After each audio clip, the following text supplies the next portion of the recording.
मालासुदां कुम्भविबोधमुद्रा विद्याविराजत करवारिजातां अपारकारुण्यसुगम्बुराशिं Sri Sharadamba Pratosmi Nityam. Seeking the benediction of Jagannatha Sharada Parmeshwari, Vagdevi Saraswati, that repository of all that is culture, knowledge, tradition, wisdom, art, learning and fine art, I bow to her as I commence my address today. It gives me great pleasure to welcome you all to this present function organized this evening to a part of the annual calendar of events of this institution, being the SIES Annual Meet. This meet is a meet of the stakeholders of the society, the teaching and the non-teaching staff, and the management of the society. Over these years, it has graduated from being an ordinary meeting, a ritual, to a confluence of minds, a thought process that triggers reflection of the events that have gone by in the year that is about to slip into the archives and pages of history, and to trigger the drawing board for way forward in the year ahead. We last met on the leap year day of the 29th of February 2000. It is more than 2 years since we have assembled for the annual SIES meet. Much has flown down during the interregnum. The corona pandemic has derailed all human endeavors and initiatives during the last 2 years. It has altered the way we think, the way we cohabit, the way we consume, and it has completely altered the social connectivity of human beings. This small virus, which is less than 1/10 the size of a bacteria, traveling with a speed no less than that of sound, has traversed the 7 continents and infected over 50 crore people and had devoured more than 60 lakh lives. All the advances in science and technology, and more particularly in the field of medicine, have all paled in forth the virulence of this virus. But then human ingenuity and the power of intellect of humankind always wins. In record time never seen in the history of mankind, as far as the discovery of medicines are concerned, human intelligence worked overnight to bring forth several vaccines, several variations of vaccines that effectively halted the transmission of the virus.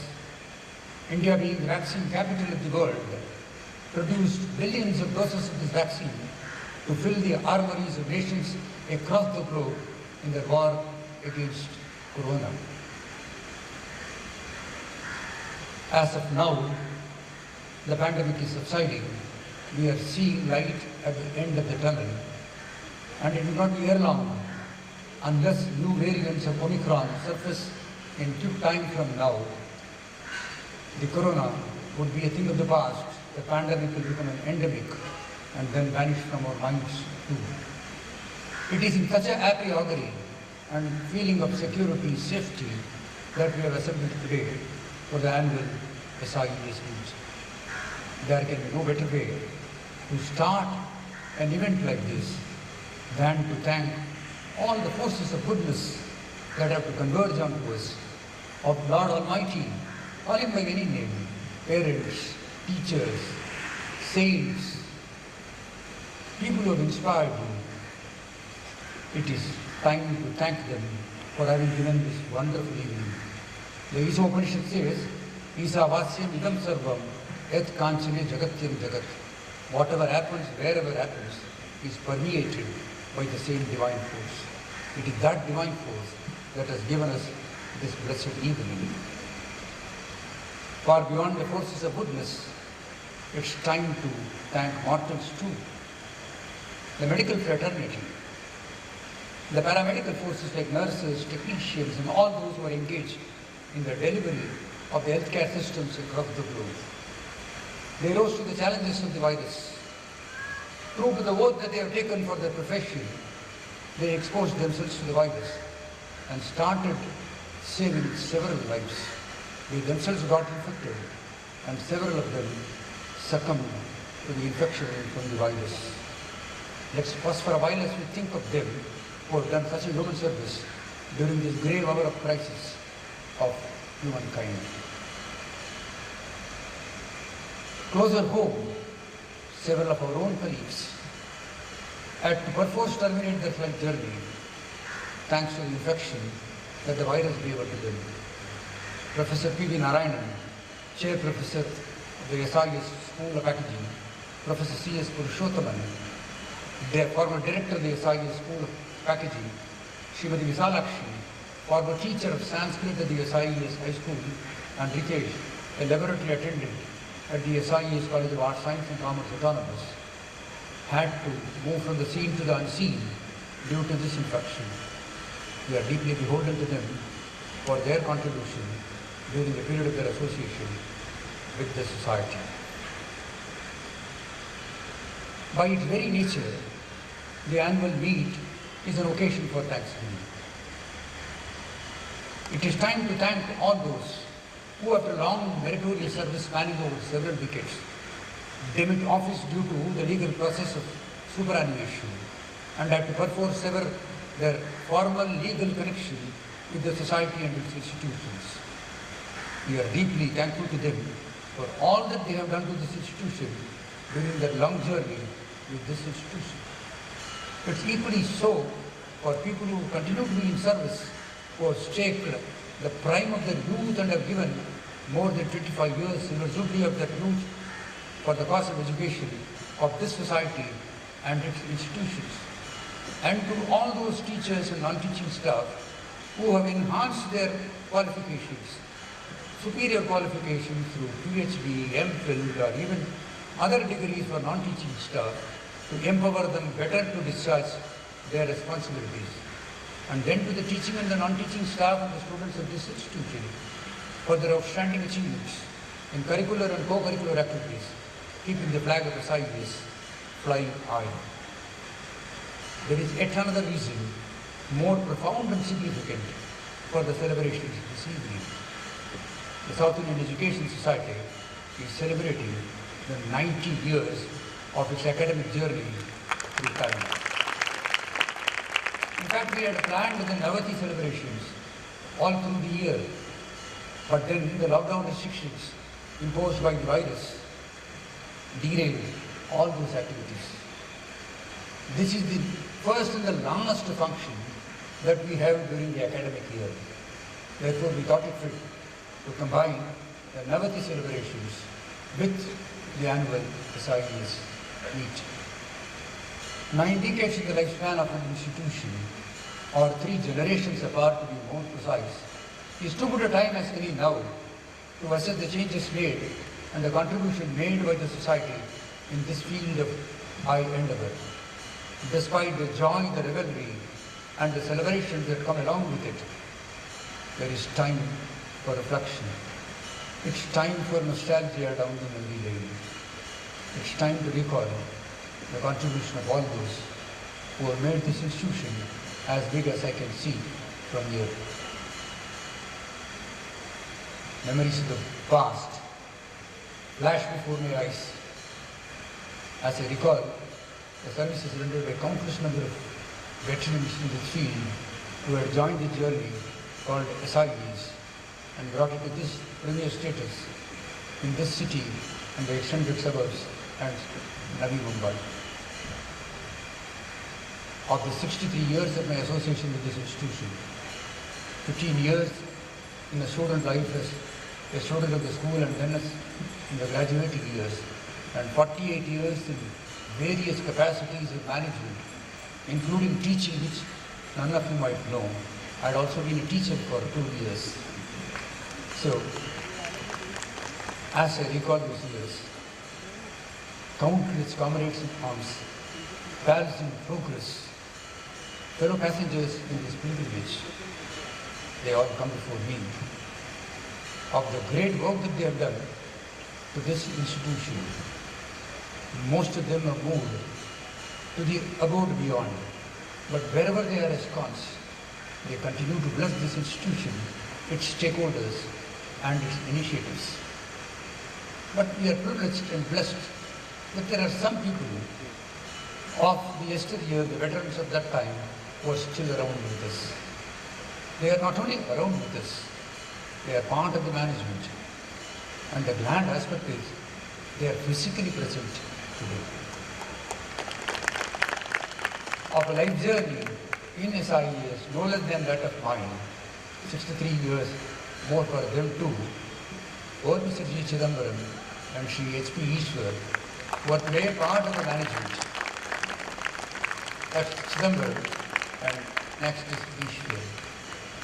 I think we are beholden to them for all that they have done in this long journey for the cause of education. Let me dwell in brief on the macro plank in education at this point of time. Despite the upheaval that the corona pandemic had brought on to the human society and the health of this society, there have been a few fields of endeavor which have shown exceptional growth during this period, and education is one amongst them. Today, education has emerged stronger, embellished and fortified by newer technologies like artificial intelligence, Internet of Things, IOL, and machine learning. Hybrid learning has come to stay as part of the educational delivery process. Online learning, even at the school level, has become part of the system today. Cloud computing has ensured creation of several student-friendly apps and viruses out of them, but people have managed to come out of them to make education fun and learning. Online education is growing rapidly in this country at a rate of 20% CAGR. The country is on the cusp of a digital revolution, and soon the country will unleash broadband internet connectivity of 5G. Several educational companies or startups that have come have created several edu platforms and student-friendly apps which have enhanced experiential learning. It is against this background of good augury as far as education is concerned that the Government of India unfolded the National Education Policy of 2020. Never before in the history of this country of post-independent era has a document been brought out which is designed, structured and is expected to overall not just the structure of education in this country, but make learning process one that will take this country to the topmost position amongst the educational service providers across the globe and amongst the Committee of Nations. It is certain that still a large mass of this country. We are extremely happy that such a national education policy plan was authored under the chairmanship of our own student, our own teacher, Padma Vibhushan, Dr. K. Kasturi Rangan. Over the last 240 years, that's more, of the British rule in this country till 1947, or do we call it misrule of the British over this country, reducing it to a vassal state, one thing the Crown successfully achieved was to destroy the culture of this land, was to take out that USP of this nation, ancient nation, which is that Indianness. And it was achieved by replacing the Indian education system as Macaulay grandly saw the plan to replace it with English education system, all in the name of technology and advancement. Over these years, like the Indian bureaucracy, Indian education system had only generated clerks and servants to serve the crown. It's a tragedy that even 75 years after independence, the education system continued to produce the same class as the output of the education system, not to serve a crown which no longer exists, but to political masters, all in the name of democracy. It is here that the national education policy shall play a pivotal role in keeping the things of the past and surging ahead to take India to be one of the strongest nations amongst the Committee of Nations as we celebrate the centenary by 2047. Teachers have the greatest responsibility in nation building.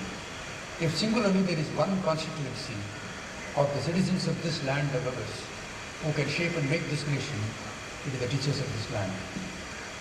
The vast majority of students who are entrusted to the care of the teachers during their formative years, the primitive years, the prime years of the youth, it is the responsibility of the teachers to mold them. This man-making character formation that Swami Vivekananda spoke of, as far as education is concerned, the instrument through which it is being delivered are the teachers of this blessed land of ours. Physician, heal thyself. It's time teachers change their ways, embrace newer technologies, adapt the changing environment under which the educational system is being delivered, and make themselves relevant to the student community. Otherwise, it will not be ere long that they shall move out of currency, out of vogue, and will no longer be relevant to the system of learning in this country. Imagine of the vast community of students who are entrusted with the care of these teachers also include their own biological children, children grown out of themselves. How can the teacher ever think or afford to waste the youth of these children during those education years? In ancient shadows and twilight, where childhood had stayed, its heroes born in the lost boyhood of Judas, Christ was betrayed, said Alfred Lord Tennyson. Christ was not betrayed by Judas.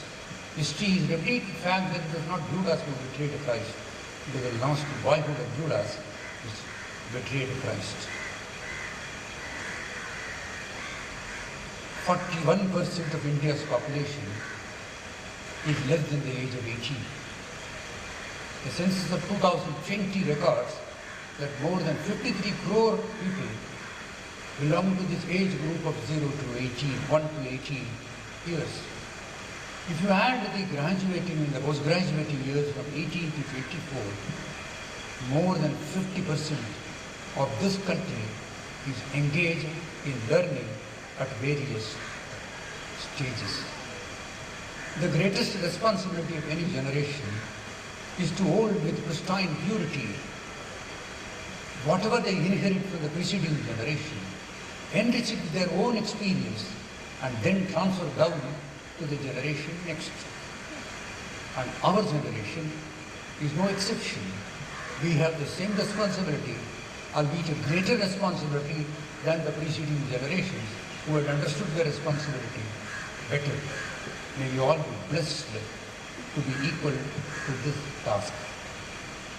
Vision 2025 is the policy document that is the way forward as far as the South Indian Education Society and its institutions are concerned.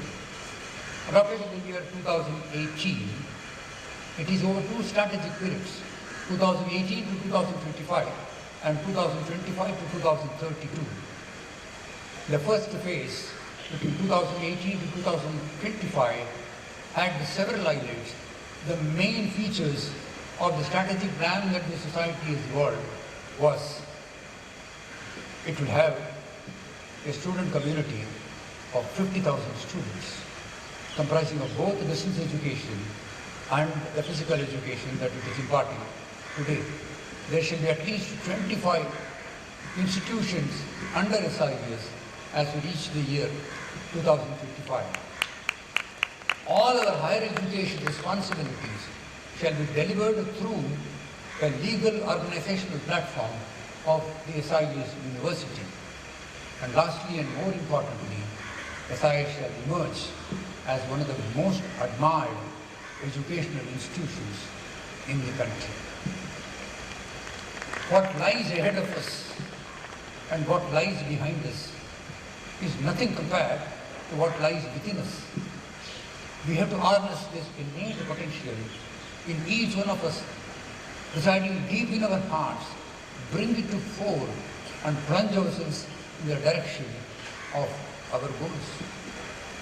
This life would indeed be very perfect if we had a back button for the anger that we have, if we have a mute button for all our failures and mistakes that we have, if we have a fast forward for all the lows that we had in lives, and a pause button for all the good times that we have. In this button era, let us move the mouse in the direction of realizing our goals. 90 years have been glorious years in the history of any institution, much less of the institution to which we all belong. We can be legitimately proud of what we have done in the concept of education in this metropolis and the extended metropolis. If only in the coming 10 years we can achieve all that we have achieved in those 90 years, then believe me, when we celebrate the centenary of this society a decade down the line, it will just not be an influx of time. It will not be a time chronicle of 100 years. It will be a century of bliss. That would require us to get up our lives, shake our inertia, and plunge ourselves in the direction of the goals that we have set for ourselves as well for our institution. It requires two hands to clap. Unless we foster a cooperative spirit, a team-building initiative, even the simplest of vision will become a distant dream. Don't walk behind me, I shall not lead. Don't walk ahead of me, I shall not follow. Walk beside me, hand in hand. Together we shall make the difference. We are all actors in the stage of life. Culminate for a few years that the good Lord has endowed to us. Let's play our part very well. That's where the glory of life itself lies. Honor and shame from no condition arise. Act well your part, therein the honor lies, said Pope John Paul VI. That's really where the honor lies. Saint Francis de Assisi, one of the most celebrated saints in the post-Christ era, in one of his quotable quotes said, "Start by doing what is necessary, then do what is possible, and soon you will be doing the impossible." It is such a simple progression of the stages of work from necessity to possibility that we can reach the stars. As I come to the end of my address this evening, on this joyous occasion, it is but customary that we invoke the blessings of the Lord and all the good forces to bless this institution and bless all of you. And in the Hindu pantheon we say, the elders say, Jiveti Sharatasatam, may you live 100 years. But the field of medicine has advanced substantially. Mortality rates have improved. Life expectancy has gone up. A mere 100 years is no longer a bliss. You need a quality of life to bank those 100 years. Then it becomes a blessing. Several millennia before, the Atharva Veda could see that it's just not a chronicle of time for Shadatri, it's much beyond that. And then it says, Pashyeti Shartashatam, Pushyeti Shartashatam, Rogeti Shartashatam, Jiveti Shartashatam, Bhayeti Shartashatam, Bhuyeti Shartashatam, Bhayamsi Shartashatam. May you live 100 years, healthy, free from diseases, of clear vision, not only of the eye, but of the mind, and freedom from fear, favor, and want. And then, that blessings that comes unto you is true real blessings. May we all be blessed for such an expanse of life as we go about preparing ourselves for the century of bliss of this great institution of ours. Thank you and God bless you all.